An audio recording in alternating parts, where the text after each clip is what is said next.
Now entering the Bitcoin Podcast Network.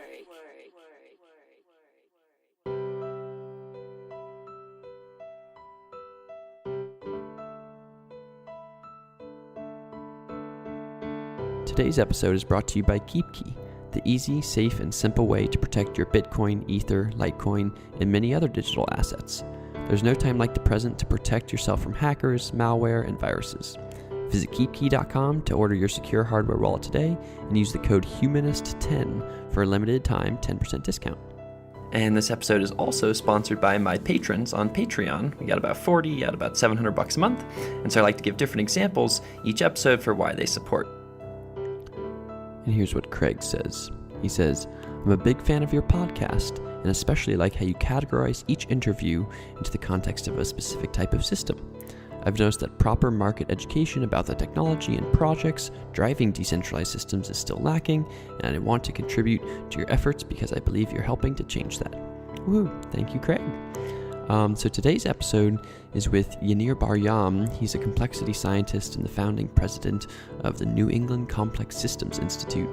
And this is one of the first podcasts that I can remember where I essentially, and it's the start of a trend, where I ask people who are systems experts first and then kind of apply that lens to where the world is headed and to crypto and blockchain and those kinds of things. We talk about how to think in systems, how he's thinking about that in the current environment, and then a bit about crypto as well. And kind of two interesting things pop to the top for me here. The first is we chat about Ashby's law, which says that essentially if you want to live as a system, then you need to match your environmental complexity. So you can imagine an environment being super complex, and if there's a super complex environment, then you as a system or an individual or whatever needs to kind of match that complexity in order to survive. And that's actually, I think, a really good way to think about what's currently happening in society. One way, the one that I often talk about, is massive converging exponential technological change, aka speed or exponentiality. The other version, though, is just like complexity, where it's like we're just going to get beaten by the complexity of the system. So we talk about Ashby's law, and we also apply it to crypto. So you can think about the current regulation these days with the SEC in various places around the world, and kind of the Howey test, and does it apply, and do things change as security over time. And really what we're going to need is the regulation system to match the complexity of crypto. So it's not going to be some kind of top-down governmental, this blah blah blah thing. It's going to be, hey, there's going to be some organic, in-dimensional kind of regulatory, self-imposed regulatory set, and that will be what actually regulates crypto. That's essentially should be true as per Ashby's law. So we talk about that. And this also kind of links into, I'm currently in Buenos Aires right now for ETH Buenos Aires, woohoo! And that also just makes me think of like how tech does this in general around regulation.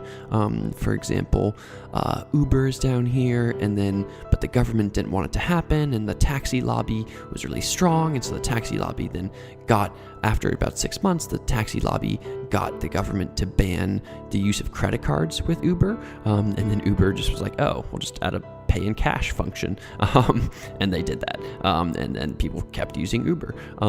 These are the kind of things where tech and its speed and its complexity is essentially can be faster than regulatory environments, and those are examples of Ashby's law. The other thing we chat about is essentially how to make robustness within a system, and the things that we talk about are making sure that you have diversity within the system. And this is something that I've talked about on the show before, but haven't harped on too much recently. But it's like, hey, it's pretty clear that you want kind of gender and socioeconomic and all these different kinds of diversity.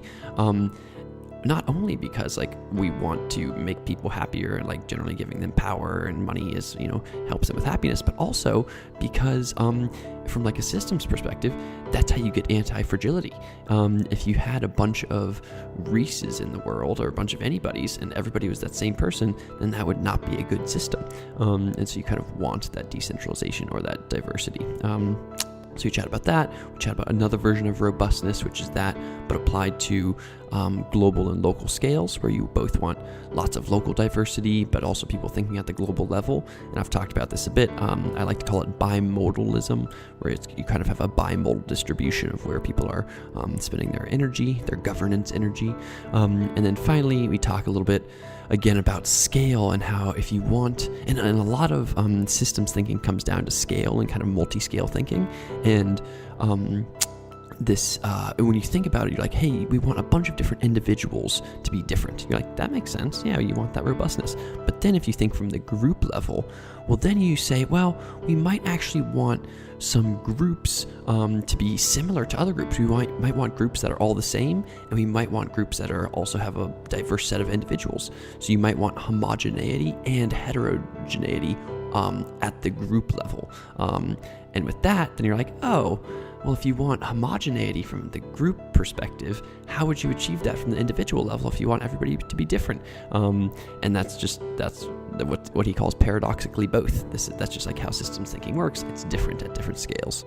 And finally, the organization that Yaneer runs, the New England Complex Systems Institute, they're having an event, their annual event, July 22nd through 27th in Boston, and it's going to be a great event if you're looking to get deeper into systems thinking. Folks from MIT and Harvard will be there, and there are lots of interesting talks, things like blockchain networks and information flow, things like how nations learn, knowledge diffusion in society and the economy. You can go to necsi.edu to learn more.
Here, do you want to just do a little test, like say your name or something?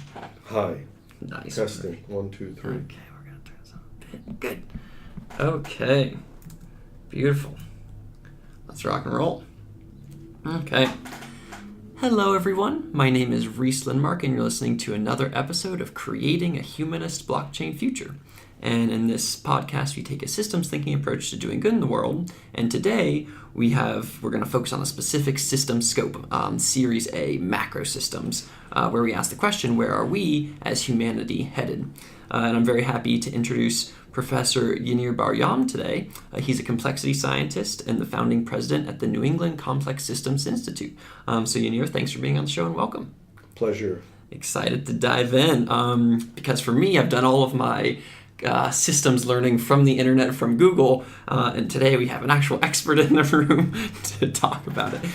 So Yaneer, I guess let's just stay at that framework level for a bit. Could you kind of give me and our listeners kind of an understanding of the frameworks that you use to kind of view complex system dynamics? Sure. So the real starting point, the reason why complex systems matters in some sense, is not any particular mathematical tool, but really the fact that traditional calculus and statistics that are used for understanding scientific and many other phenomena in the world are limited by their underlying assumptions. So calculus assumes smoothness, statistics assumes independence, and they are actually not true, right? They're useful approximations that have been extremely powerful in advancing our ability to understand the world and to make technological progress and all of those things, but ultimately their use limits the kinds of problems that we can analyze, and questions that we can answer about the world. So complex system science extends our ability to understand many things by using a variety of mathematical frameworks that go beyond that. Got it.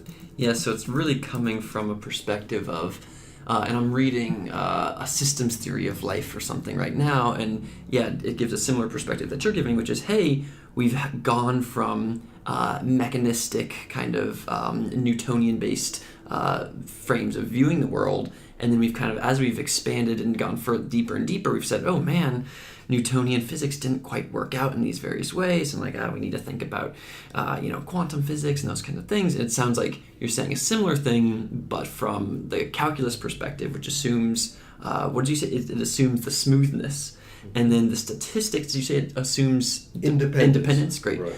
Tell me more about what you mean by calculus assuming smoothness. I have an instinct, but I'm not quite sure.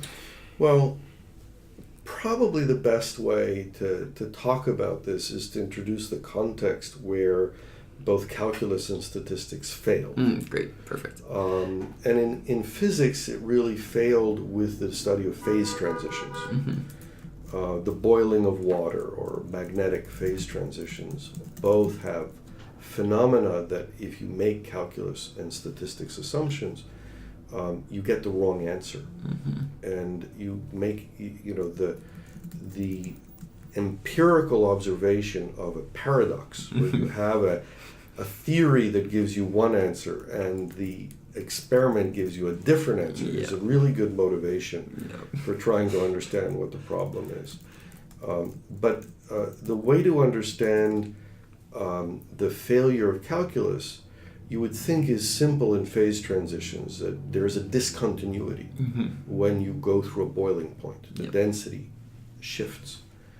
But where you really see it is that if you go to high pressure and temperature, the boiling point discontinuity disappears. And above a certain pressure and temperature, it's kind of hard to tell the difference between superheated steam and superheated water. And because it's sort of atoms that are either rolling or bouncing, but it's not that difference because they're squeezed together. Okay, interesting. And it turns out that the behavior of the discontinuity can be calculated exactly from a theory that was developed by Landau, and it's a power law with an exponent of 1/2.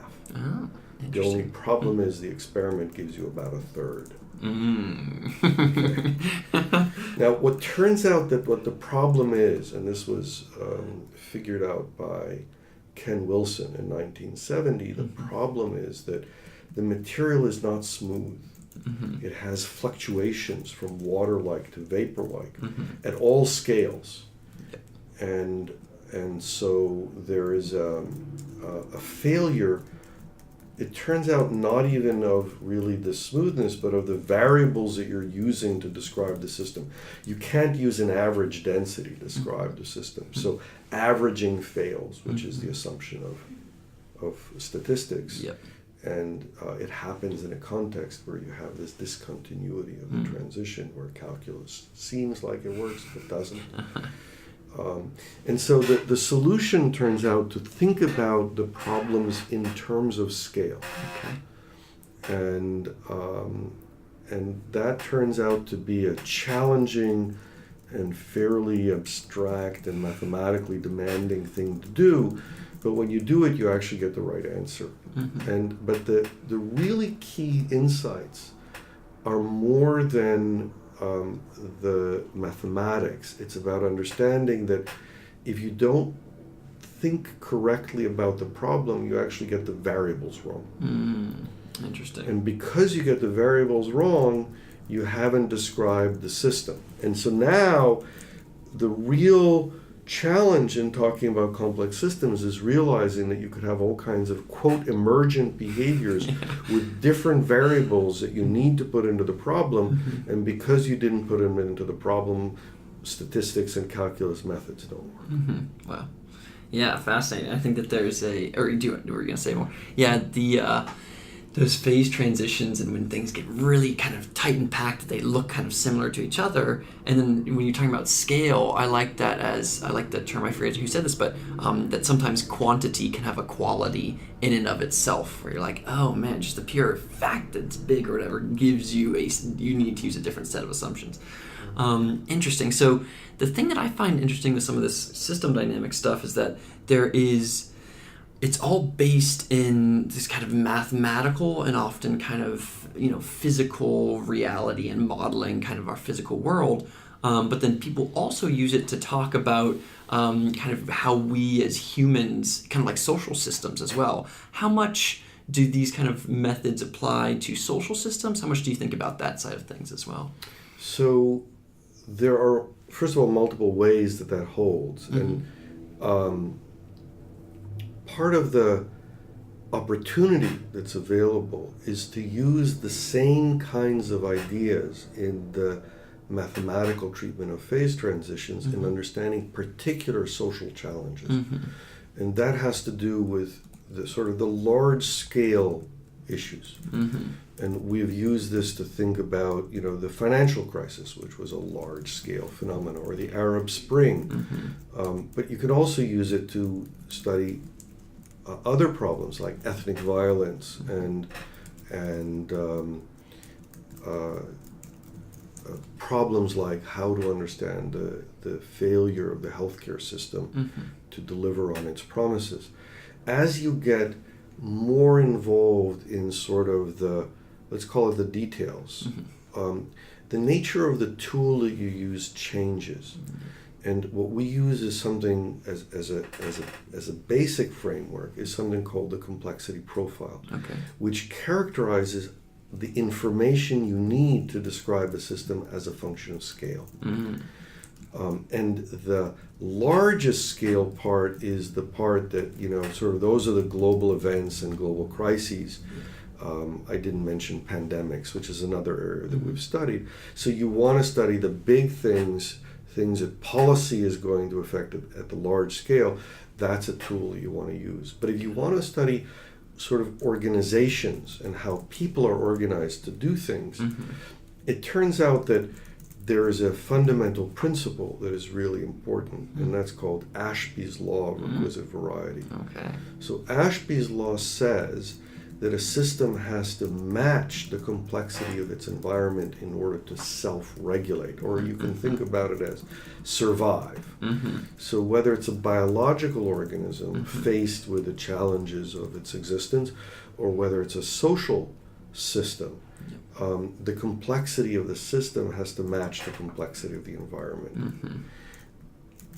Yeah, that makes sense. I feel like that is exactly when I think about like most of my work today. It's like, oh man, we exist in a world where the environment is becoming much more complex, and where you have 4 billion network smartphones, and the cost to learn, create, and distribute value is close to zero. And so that means that we as humans kind of need to match our social system to be similar to do essentially one of these phase shifts to make sure it matches the technological system that we are creating. How does that resonate with you? So I agree with everything except the last words, which are the technological system. And it's not that I disagree with it. It is. You're allowed to disagree if you want. It is, but it is of course, the social system, which is technologically enabled, that is the real challenge, right? And in some sense, it's kind of funny because we are the system, but we have to adapt ourselves to the system because we are both the system and we have to respond to the system, right? So, and that's true whether we're talking about companies that are competing, and it's true if we're talking about governance structures that are trying to cope with the environment that they're in, and more generally, it's true about every type of social organization, including the sort of elementary social organization, which is the individual. But there is this transition that you're talking about can be characterized by the fact that the organizations have undergone a change. take a look. I don't know if you've seen this. There's a paper called Complexity Rising that I wrote. And it describes how with increasing environmental complexity, the traditional organizational structure, which was the dominant structure for a couple of thousand years at least, which is a hierarchy, fails because of the inadequacy of the central control to achieve a complexity which is larger than that at the collective scale of an individual. Once that happens, you need some form of distributed organizational structure. And what it really means is that we cannot, as individuals, regulate collective behaviors, but ultimately we cannot, as individuals, respond to the complexity of the environment in which we're located. And so it self-consistently requires us, if you will, to become collectives. And so for me, the real societal transformation, if you will, is not the technology per se, but it's the social transformation that is requiring and resulting from the fact that we're working together in collectives. Yeah, that makes sense. And I think, so, I mean, on that concept, it sounds like you're talking about something similar to the transition, kind of like there's reinventing organizations and the transition to Teal and spiral dynamics and a transition to like a new kinds of bottom-up infrastructure, and also this balance over time between individual and collective. And it seems like what you're saying here is that we need to start seeing ourselves, as if you're an individual operating within the system, that is not really going to work, but you need to start operating as a collective. Are you saying something like, I've heard people talk about things where it's like, hey, we're all gonna there's this book called Swarm Wise, which is about like, hey, let's all get together as a group of between 5 and 500 people or whatever, solve this problem, and then kind of disperse back into the ecosystem and then solve another problem. That's kind of what I imagine when you talk about these new kind of collectives coming and forming? Or does it have to be that one is kind of like a spontaneous version, but I guess it could exist in both? One of the challenging aspects of the distributed nature of distributed organizations is that, unlike hierarchies, the structure is not universal, which means that I can't tell you what the distributed organizational structure looks like, because which organizational structure you choose depends on the environmental challenge that it's solving. And fundamentally that means that we need to discover, in some sense, I mean, it's going to be created emergently, right? The structure that is the right structure, if you will. But along the way, we may face all kinds of challenges because we are suffering from the complexity at the same time as we're creating it. And that's quite apparent. It's apparent institutionally with the failures of public good organizations and so on, but it's also, in governance structures, and it's also apparent in the severe stresses that individuals are facing in society today, whether it's dealing with the personal environment or whether it's dealing with a professional environment. It's all very challenging, and it's intellectually, you might say, it's satisfying in that we're facing this challenge at all scales, which, if you remember, was exactly the point about phase transitions in physics, because from the individual all the way up to the global scale, we're facing the same challenge. The resolution is to figure out how people who are different and groups all the way up to the global scale can actually work together, respecting and appreciating the diverse contributions that we all bring and having the appropriate roles being played. And that kind of discovery is the real challenge, as I see it, that we're facing in society today. Yeah, I think there's a lot of good juiciness in there. I know for me personally, it is a fun intellectual thing where you get to have lots of complexity at all the levels, and so there's lots of delicious learning to be had everywhere. Exactly. But we also want to make sure it works out. That's it. So I also think that the stresses on the individual are very true. When I talk about some of these things, and when people around me talk about these things where they say, hey, climate change is going to be intense. There are, biosecurity, nuclear security, artificial intelligence alignment. Different people talk about, the self-termination as a possible externality of our actions these days. And that makes people feel in their gut like, oh God, what is going to happen there? And I think the key thing for everybody to know is like, look, there's all that stuff happening in the world, and the most powerful way to start is there's a lot of self-work to do first in order to then be kind of a good, what we call like a sovereign individual or something in the, while being unified with this new global organism.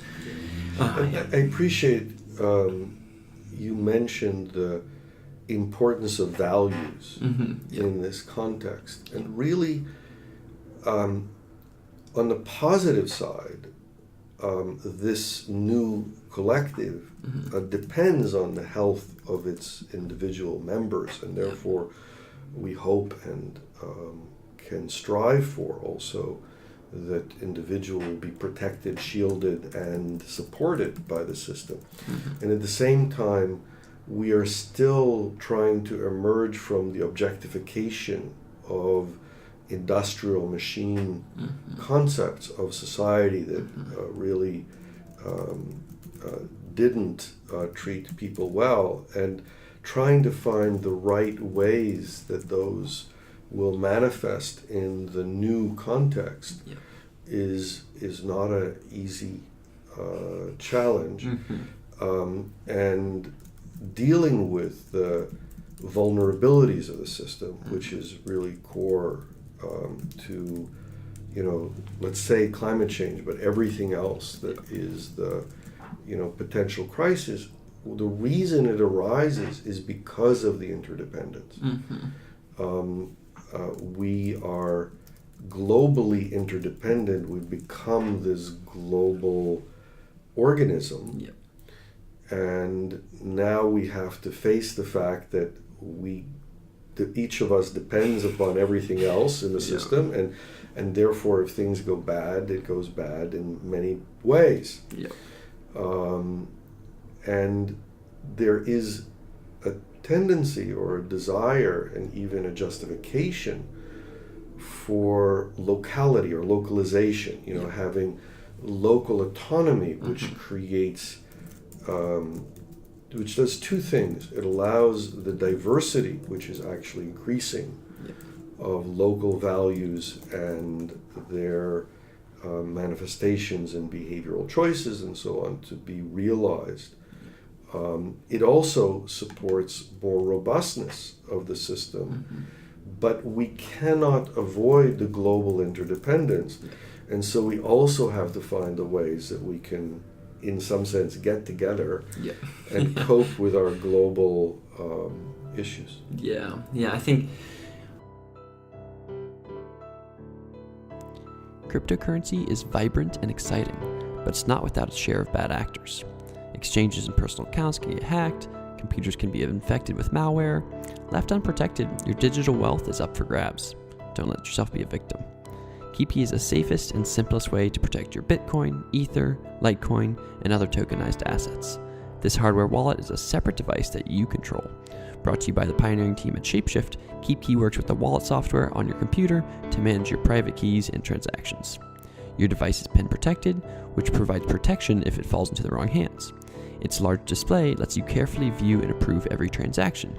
And if your KeepKey is ever lost or stolen, you can safely recover your device without compromising its private keys. The bottom line, you'll sleep easier knowing that your digital wealth is safe and secure.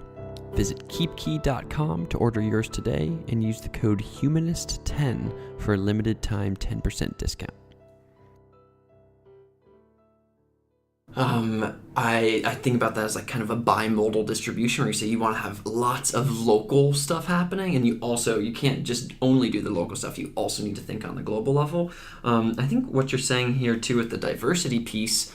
Scott Page wrote a book recently about how diversity. I haven't actually read it, but how diversity is helpful to make essentially anti-fragile systems. Where you say, hey, you need. It's kind of obvious the moment you think about it. You're like, look, it's not like we want diversity of power and different people having different amounts of power because, like, to make them feel good. It's like, well, that's part of it. But part of it is like, hey, it's very helpful for the macro human organism to make sure that we have, pretty different viewpoints coming at different things, and not just like essentially a bunch of, classic rich white Western dudes doing it again or whatever. Yeah. That could be an issue from a macro systemic perspective. I think that it's very difficult in the value system that emphasizes individuality and individual differences to understand that this is a multi-scale phenomenon. And when you do it at the multi-scale level, it may be that parts of the system will have conformity and uniformity as part of their values, not just individual differences. Yeah. And so it's kind of this paradoxically both again. The complex systems is again intellectually delightful in showing us that paradoxes and seemingly logical contradictions are actually not logically contradicting each other. There's no contradiction through the coexistence of things, and so we have to understand that it's a different statement to say that individuals should be different and to say that we can also allow for groups to be different. And somehow we have to do and enable both. Yeah, I think that's powerful. I think the way that I think about that is within this Ethereum Commons thing that I'm started, it's purely just a meme and uses the meme as an institutional vehicle or organizational technology, and using memes is kind of weird because you're like, well, they have to be kind of permissionless or whatever. And so in one part was like, does the meme does it have values behind it? And one of the values was decentralization. And that meme of decentralization is both true, especially within the blockchain crypto world, but is also by saying that the values are decentralized, it's kind of a weird self-referential thing that says, hey, this is a value, but also if you want to have a different version, we don't want homogeneity. So like it's this paradox as well. And thinking from this paradox perspective, I think that there is the powerful way that I think about this is when people talk in terms of binaries or paradoxes or contradictions or whatever, you say, actually, these things are like a gradient, and you can then have synthesis among these two ends and to kind of go up to that third level. And then usually the synthesis perspective is a very powerful one. Yeah. Right, but synthesis again is... you still have to face the contradiction, right? Because it constrains. Yep. And that's where understanding the nature of the interplay between independence and autonomy and all of those things are related to dependence and collective behaviors and so on. And this is where traditional ideological approaches fail. Because they are proponents that are not recognizing the rich interplay between these issues. Yep, I agree. So let's kind of transition to, I think what a lot of people think of when they think of like classic, and we haven't talked about it too much right now, is like when I think of classic systems thinking, or like, Daniela Meadows thinking in systems. So when you mentioned, let me just say, you mentioned system dynamics. Yes. System dynamics is a specific mathematical and conceptual approach. So the terminology in the way it's used technically. So it's different from, for example, agent-based modeling or network modeling or fractals or scaling behaviors or many other sort of specific mathematical representations that are all sort of within the framework of how do we advance our thinking beyond the traditional ones. Interesting. Yep. So that makes sense, and I definitely did not know that clearly. I just kind of group it all in one bucket, but that's false, obviously. That's right. Is there, when I do think though about some of these like reinforcing and balancing systems and kind of stocks and flows, I kind of think about that on one end, and then something like agent-based modeling, perhaps not necessarily on two ends of a spectrum, but those as kind of two primary ways to view the world from a systems perspective. Would you agree with that, or would you add? You have a lot more texture around these fractal-based modelings or the mathematical approaches like complex dynamics. So I think I just mostly gave the answer. In other words, the system dynamics modeling is what one would call an aggregate modeling approach, whereas the agent-based modeling is a bottom-up approach. But that's only a first statement about it. Each of them is much richer in its nature, and I think the better way to think about it is that they are tools in a toolbox that is now much richer than calculus and statistics. And my approach tends to be agnostic about which tool to use. Instead, I see the challenge as being identifying what the mathematical representation is that we need in order to capture the essential behavioral attributes of the system. And using that approach is an approach that's geared at answering questions rather than sort of saying, I have a tool, and what can I do with it? Yeah, that makes sense. And I think of that as kind of like a poll-based system. So you're saying, hey, look at the world, look at the context, given this question, which tool should I use to answer that question? That's right. And any real problem that you face ultimately is like building a building. So you're not going to be able to build a building with one tool. It just doesn't work that way. Yep. Unfortunately. So thinking about kind of applying these, we've talked about this a bit already, but how do you see, when you come from your we're just going to call it a systems perspective, including all of these different tool sets. And we were talking beforehand about the kind of increasing rate of change and things, whiplash and acceleration and jerk, and how this might create a world in which there's more kind of fragility in the system. Is that where you see us as humanity headed, or where do you, when you kind of put on your hat for like, ooh, what's going to happen? What emerges from that? Well, the positive statement is already surprising, which is that somehow we are creating contexts and organizations that are more complex than individuals. And you might think that that's trivial because, hey, you bring a bunch of organisms together, surely the collective is more complex than the individuals, but that's actually not true, right? I mean, if you look at the Earth as an object orbiting the sun, it's not more complex than the pieces that are on it. And if you look at a flock of sheep or an insect colony, there's really no, it doesn't work that way, that they create something more complex. But people are doing it.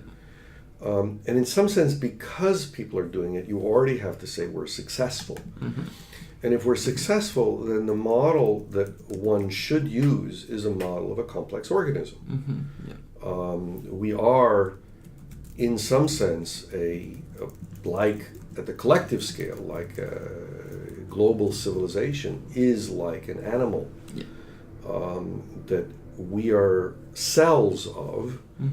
And the fact that that's happening is a statement of success. Now, of course, organisms die. But there is a strong likelihood, I would say, even great likelihood, that if we've gotten this far, we will go through this transition, and on the other end of it, we will have a more let's call it peaceful, if you will,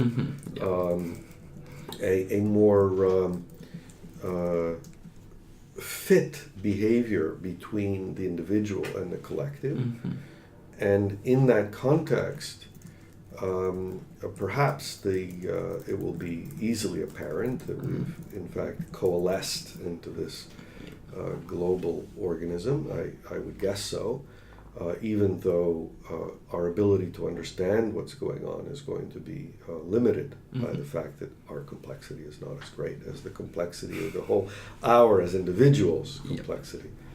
But so that I think is the model, and I think that I would be optimistic, but at the same time, the transition and all of its challenges is something that we have to engage with by definition.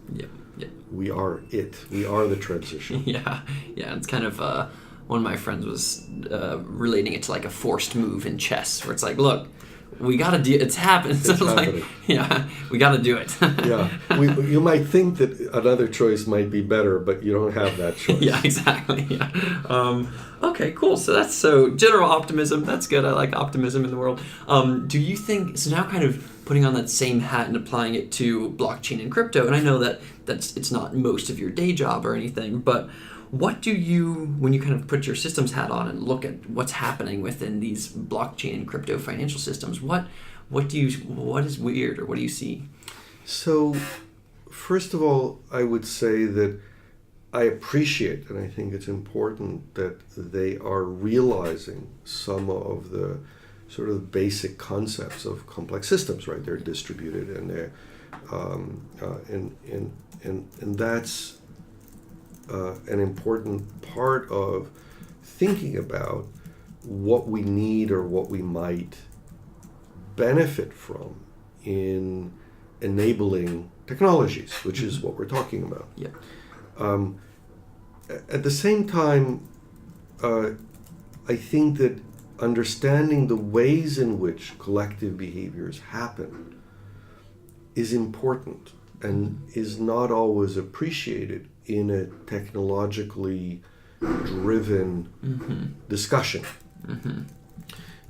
Collective behaviors are neither good nor bad. They are collective, and whether they are better or worse than something else is subject to discussion.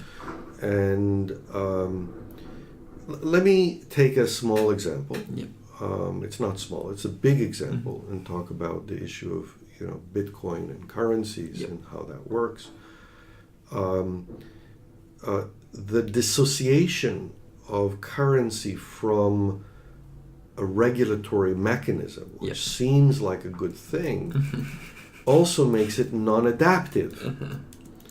And we have a recent paper where we talk about the limitation of Federal Reserve Bank regulation of currency, pointing to the fact that we actually need two-dimensional regulation rather than one-dimensional regulation in order to make economic regulation work.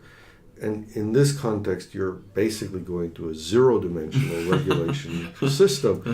And so I would argue that we do really need to understand the relationship between the complexity of the system and the challenge that it's facing, whether it's technological or otherwise. And the other side of the technology is, again, we have this love of technology that is, almost a rapture, right? We can do this stuff. And that's true whether you're talking about biotechnology or about, new crypto opportunities. But ultimately, the system is human. It is a combined human technological system. And we often don't appreciate that it is the combination of the two. And so whether or not a particular technology is going to be the right framework is going to depend upon how it successfully either enables, facilitates, or becomes part of. It's like, you have we can talk about the importance of your bones because of their unique physical properties. But if you connected the bones to each other without cartilage and joints and the appropriate interfaces to muscles, you wouldn't be able to do very much. Yeah. So we really need to understand how socio-technological systems work. And so my focus tends to be more on the human transformation side. But again, I can't think about that without reference to the technology. And similarly, the technology should be understood in relation to the human. The human element. I think element. Right? I'm a huge fan of this stuff. The tech, how technology informs society, how society informs technology. What did you call it? Socio-technological systems. I feel like on that first point, the regulation, you could either claim that it is a zero-dimensional system, though I think you might be able to claim, I think that this would be my longer-term claim, that we will transition into a period of some kind of organic bottom-up self-regulation, which is like an n-dimensional regulatory system. That would be my hope for what happens. Maybe, and interesting. But remember that each system has to have its right regulatory structures. So N, where N is very large, may also not be the right answer. It may be part of the answer. Yeah, and I agree. I guess from the perspective of the law that you referenced earlier, Ashby's law, where the regulatory environment needs to match the complex. Like right now, you can kind of see this, like the regulatory environment of around cryptocurrencies is not really matching the complexity of cryptocurrencies, and so it's like, oh God, how can we make something that? No, I'm not sure I understand. It is cryptocurrency that is not self-regulating or regulative in relation to its social use. Right? That's what I'm saying. You're thinking about the regulatory environment in this context. I'm thinking about it the other way. So, but I understand what you're saying. But it is a challenge. I am quite sure that we will identify the right technological pieces. Yes. That will make this possible. Yes. Cool. Well, with that, we're pretty much out of time, but thank you again for the conversation. I guess, what is so people, if you're interested in systems of any type, whether they're complex system dynamics or agent-based modeling systems or whatever, you can go to, I think it's New England Complex Science Institute. Systems Institute. Sorry. Is it necsi.edu? Okay, great. And then what's your Twitter handle? It's just my name, so it's at Yaneer Bar-Yam, written as one word. Great, and I'll post it on my Twitter and stuff as well, in the Medium post. So thank you. And I guess there's summer classes that you guys do and all kinds of stuff. So definitely check it out if you're interested in systems. So thank you again for coming on today, Yaneer. My pleasure, really. Great. And by the way, listeners, if you want to support me, you can support me at patreon.com/Rieslandmark. That's patreon.com/RHYSLINDMARK. And you can also go to StakeTree.com/Rieslandmark if you want to stake ETH. Okay, goodbye. Sweet.